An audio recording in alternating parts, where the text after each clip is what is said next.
everyone. My name is Ellie and I work here at the National Leadership Academies, and I'm joined today by Alexis, who is one of our incredible program alumni. Say hello, Alexis. Hello, everyone. And we just wanted to talk to you a little bit about Alexis' experience at our program and also her kind of success in her ability to fundraise for her trip. So first off, Alexis, can I ask you, where on earth did you go on your program? So I went in 2015 to India, specifically Ahmedabad, Gujarat, which is like 2.5 hours by plane southwest of Mumbai. It was my summer going into college, so right after I finished senior year. Amazing. I didn't actually know that. I thought it was in your senior, like in the year before. So what was it like finding out about this program and like originally when you first knew that this was a possibility that you could go? So what actually happened for me was I was attending the National Academy Congress, and I believe at the time I was in Washington. That's where the conference was held. And the first day, like Richard had been speaking about like, get ready. And finally, when they had the alumni on the last day come and speak about their experience, I remember like the line being packed, and I remember calling my parents. And I was like, I need to go on this trip. Like, this is something I have to do. This is like my graduation present. Like, I need to do it. I need to do it somehow, some way. Because it was November, well, I actually remember it was like November 14th, 15th, and 16th of 2014 was the actual date that I went to the Congress. And my physics teacher had actually sent me on his scholarship. So that was amazing. And I was very grateful to have the opportunity to go. And then just going was just a wealth of knowledge from like Nobel Prize speakers speaking, just to like Nobel laureates and all kinds of like award-winning like physicians, scientists, researchers, the general surgeon. It was a phenomenal experience. And then being able to hear about the UMI being open and available to students my age was something that I just knew I had to be a part of. And I remember sitting online that last day and was like, I'm gonna go, like no matter what it takes. I can absolutely understand like the amazing sort of buzz that we get from, okay, enrollment's now open is always really fun for everyone to watch everyone and have that excitement. And I'm glad that everyone is excited about it.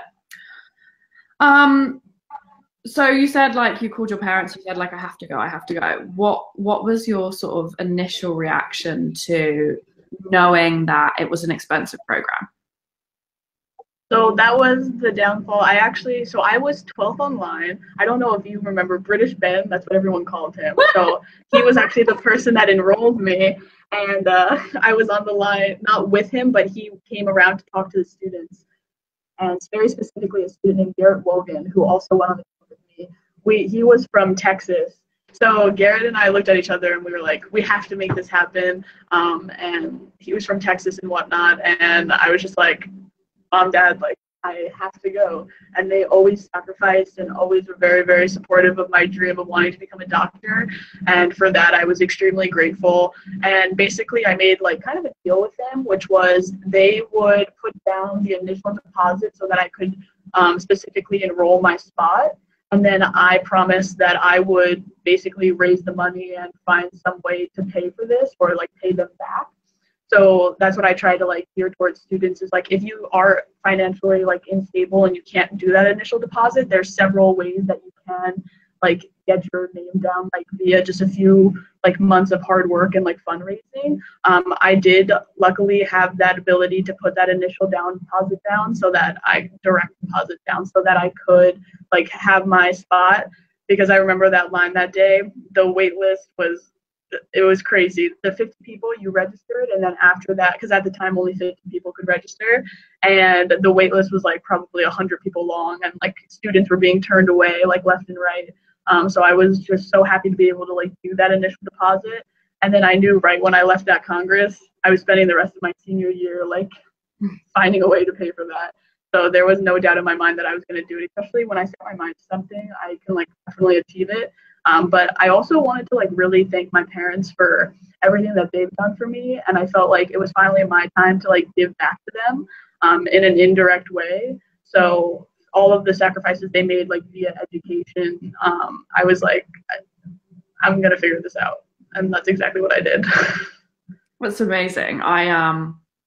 Well, first off, the great thing is, so when Alexis is saying, you know, we used to only have 50 spaces available to go on our internship. And now with FutureDocs Abroad, we have coming up for, I think we have now 300 spaces available in different locations for different types of students. We have that program in Vietnam for college students.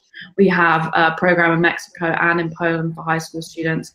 And we're hoping to open up some more programs over the course of the next few weeks.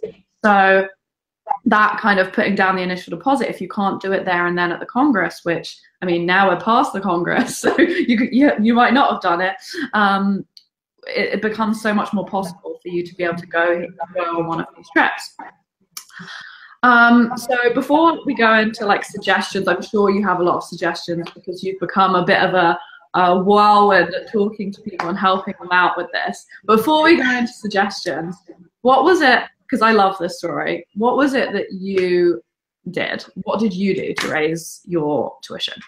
So for me specifically, I was a huge proponent of my school community. I was like, well, I've been here for 4 years. My sister went to this high school, so that's a total of like, because we're a 5-year difference. So that's an overlap of about like 9 years that we've been in the school community. So honestly, I reached out to my principal, teachers, coaches, because I was also a varsity athlete for several different sports. And I was like, the best way to get a hold and like rally everybody up is like through the school community. So specifically, I went into administration. I had some sort of like, I was very close with the administration. I thoroughly loved my principal and staff and the deans, students, and everything.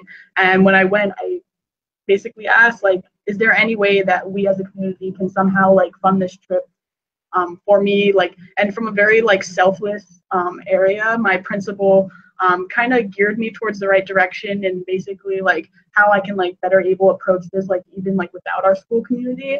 But basically the best tips and the best way to fundraise for me was I always talk to students like I had a football team. You had to pay to go to the football game. And basically like asking for a compensation on those game tickets was my huge like money success. I know like obviously bake sales can make money. You can like make t-shirts and everything. But what I did was I reached out through the more so the sports and the athletics. And let's say a ticket was $10 and 200 people came and I got for like 3 home football games, I received all of the money from that ticket. Rather than like $5 out of the $10, I got the whole $10, and that was like 10 times 200. And then there was a few grand right there just in 3 nights of football games. And then other games, my administration and staff let me also like kind of not sell tickets, but kind of have like a booth and like sit out and talk to students, talk to parents. I explained like what I was trying to go for, why I was doing it, why it was important for me to be able to go, and like how the big line was always like, especially within the local community, when I reached out to local restaurants that my family had always eaten at, it was always like, hey, one day the life I save may be yours. And basically if you like enable me to go on this trip, like I'll only be readily available to go to medical school one day and like make my dream come true, and then hopefully just save all of the lives around me like within the local community that I've been from. And that was a huge thing that I always tried to drive home, was like I like kind of contradicting now, like I go to Berkeley, but I hope to go back to the East Coast because where I grew up is definitely very important to me, and like family is very important to me, and I would really love to like give back to my community, and especially now in the ways that they've given me. So it was very eye-opening to be able to do that through like my local high school, and then like I said, game compensation. And then also local restaurant fundraising was very approachable and very like easily accessible. You kind of just make your jars, you go, you give your case of support, you talk to the local manager, and basically like you do get rejected along the way, but you need to learn that in life comes rejection, but that rejection only makes you stronger and better when you go to the next place, because then you learn, okay, I know what to say better, I know how I can do it differently. And honestly, you can't get everything you want in life, so at a young age, I learned like what it meant to like not be able to always fulfill what you need to be fulfilled. And that was like that's a really important learning experience, especially for young people, if they can get that earlier on in life. Because I know when college applications times roll around, like if that's your first rejection in life, it's definitely really hard. So being able to kind of have that experience before that was definitely very eye-opening, and also very just like it educated me. Definitely, I think that's such such a valuable lesson. I'm sure that the first time you walked into a restaurant and tried to like pitch this, you were just like, oh, I don't know what to say. But by the 10th time, you were like, I'm ready for this now. Exactly. So you speak to a lot of our students and people who want to attend one of the FutureDocs Abroad programs. And by the way, you watching this may also do the same. And if you want to speak to Alexis one-on-one and kind of get her tips and tricks and go into this in a bit more detail and hear about her experience as well in India, then you absolutely can do that. Just let us know, send us a message or an email, and we will set up for you. But Alexis, what is your let's do two like top tips, apart from maybe also including what you just said, for success in raising this money. Okay, I would definitely say the two top tips that go hand in hand would be, you have to, one, believe in yourself. If you don't believe in yourself and you don't have the motivation driving you to push forward through the school year, to also be able on the side, whatever extracurriculars, whatever sports and clubs, academia, and then on top of that, you need to fundraise. If you can't mentally and emotionally balance your time and time manage correctly, you won't be successful, because you need that confidence to drive you. You have to tell yourself every day, I can do this. I've got this. This is something I've wanted my whole life. I'm going to go for it. And that was really what drove me home, was my determination, dedication really enabled me to, on those hard days where you just want to give up, I really pushed through it. And I was like, you know what, as long as I keep forging my way, I can still do this. And those days were the most rewarding, because of the fact that I didn't give up. So definitely you need the confidence and dedication. That's tip number one, because if you don't have that, you won't be able to do any of the fundraising. Tip number two, a huge other fundraising tip would definitely be, I know now they're just popping up everywhere. So Chipotle, Dunkin' Donuts, Starbucks. If you go to, those are just the campus ones. We have Peach Coffee on the West Coast for those people. East Coast students, you've got Chipotle. All of those different types of restaurants, they're really great with students. A lot of them have student-driven fundraisers where you can actually create a flyer. You can go to your high school and give those flyers out. And then if everybody in your school, let's say that same day, went to that restaurant that you were fundraising for, you can get a percentage of all of the money that people go to spend, as long as they give that flyer. And that's a huge thing that we do at college. So that's what I tell the college students, because they have a little bit more hard of a time to reach out to their high school community, because they're already a second year in college. And I'm like, hey, well, this is what I do for a lot of my clubs and organizations on campus. I just go to our local Share Tea, which is a boba place. I don't know if that made it. But bubble tea, and basically we make out a flyer, and then I just hand it out right as people are walking in, and then everybody that gives that flyer to the register, at the end of the day, you can make a few $100s just off of people giving your flyer.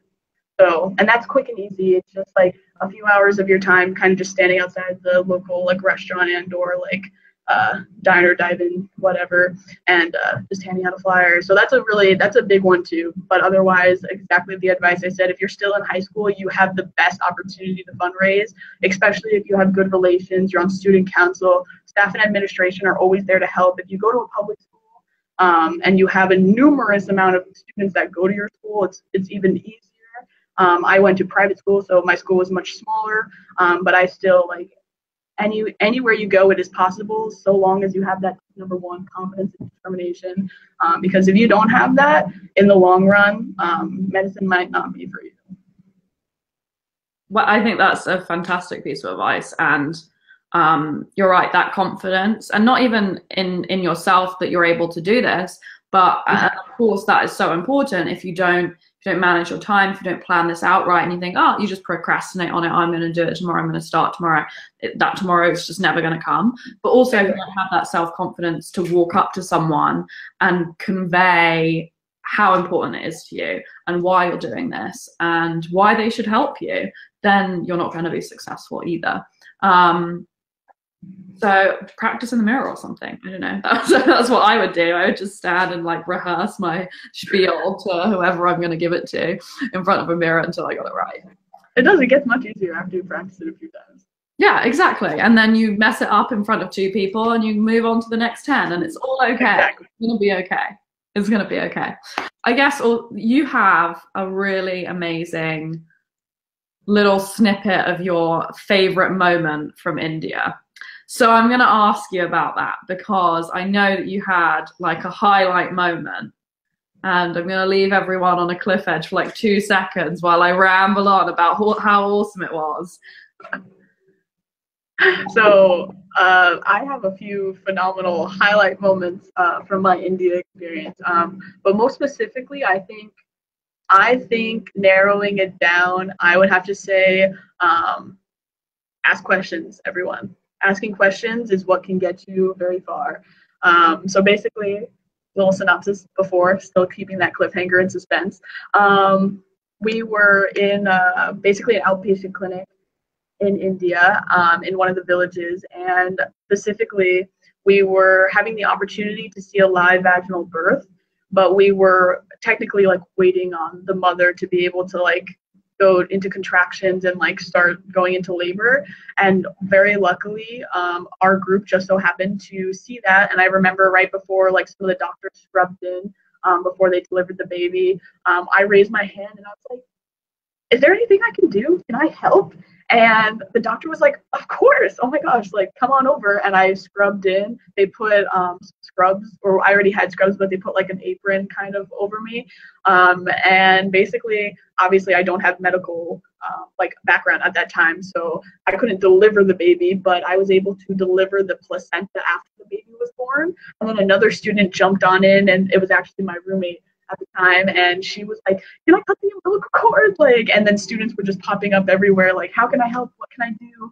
And I really started that like frenzy, and having the ability to like be right next to that doctor as they were essentially like receiving the baby was definitely like the miracle life was right in front of me. And that's definitely an experience that you hear your moms talk about, and you're kind of just like, whatever, like it's not that big a deal. And then, but you see it and you're like, yeah, that's a pretty big deal. Like it was so beautiful.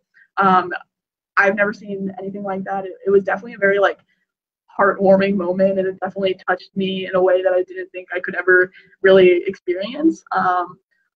And yeah, after the baby was delivered and you get to hear that cry, I understand like every mom's fear, like how important it is to hear that baby cry. And then just being able to hold your own child and seeing the mother, like how excited she was, and just like the tears coming down, like it was just such a beautiful moment, even for every single student that was in there. And I think even as a doctor, like having the opportunity to deliver like a child like that, like for your career, is definitely something that's very rewarding. And it's an experience like unlike any other. And being able to be a part of that experience after having delivered the placenta and then getting to watch my roommate cut the umbilical cord, like you almost feel like you're part of the family. Like I was so honored to be able to have that experience. And that was definitely one of the biggest highlights. And at the time, I may not have highlighted it as much, but being able to, a few years now, look back and look at that experience, it was definitely, that was an experience that really changed a lot of things about me and the way that I look at like moms and how much I appreciate like the whole like delivery process and labor. So that was definitely a phenomenal experience that I had that I will never unsee or want to forget. I'm going to leave everything else about your experience open to people to find out directly from you one-on-one. Alexis, is there anything you wanted to add on? I look forward to talking to whomever. I really hope everyone's having a great semester, school year. If you're going through exams, good luck. I understand, because I myself am. And basically, I look forward to anyone who wants to talk. And I'm a wealth of knowledge. I'm not that much older than a lot of you, and a lot of you can be sitting in the same shoes that I am. So just give me a call. Thank you so much, Alexis.